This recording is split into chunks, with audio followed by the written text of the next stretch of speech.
Hello YouTube Gremlins, my name is Josh and welcome to the very first episode of the brand new channel, the Daily Teenage Weekly YouTube News channel. Woo! In these shows I'm going to be talking about current affairs, a little bit of political news, but mostly just global news that's been happening all over the world recently.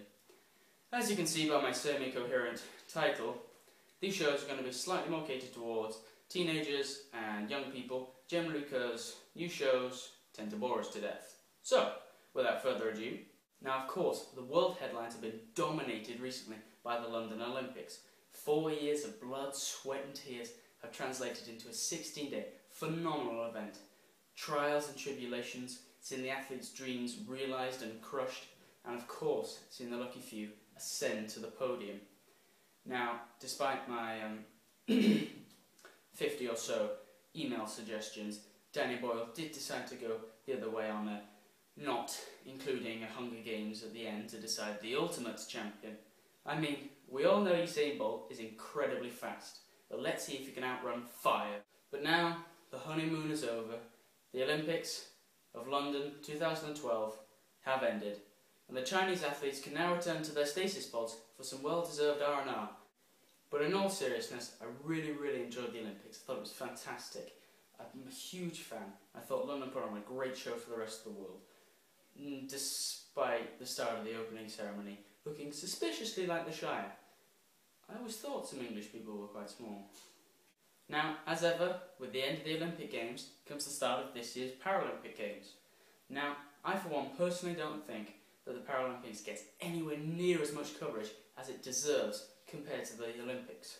I'm going to try and make a big effort to watch as much of it as I can this year. For all British viewers, it's on Channel 4, I believe, so tune in and watch as much as you can. I've got so many favourite moments from this year's Olympic Games, just be too many to name. But just a few: Michaela's unamused face, Usain Bolt's pose, Mo Farah winning the double gold, but I think my personal favourite had to be the equestrian dressage. I'm just joking. I'm not a dickhead. So with the London Olympics firmly over and done, all eyes now look to Rio to produce the goods in 2016. No pressure. What? Because your channel's so high budget? The Russian protest band Pussy Riot been sentenced to 2 years in prison. This is what most people tend to refer to as complete bullshit. Speaking of complete bullshit, Julian Assange is still seeking asylum in Ecuador because he fears his civil rights might be breached if he returns home. AKA, he's a dick. Speaking of dicks, scientists believe they're one step closer to creating a difficult male contraceptive pill after successful experiments in mice. And finally, my MacBook starts to become useful as I begin audio and video editing to put videos on YouTube. But I still become too depressed when I log onto Steam because I look at all the games that I can't play.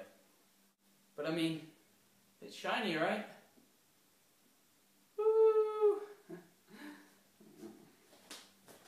And that's all the BBC News articles that I'm prepared to plagiarise for this week. Thanks very much for watching. I'm going to hopefully try and upload one of these videos once a week, but I won't sweat at that. Leave a like, try and subscribe, it all helps. I'm Josh Daly, and you've just been filled in. So I've heard that somewhere before.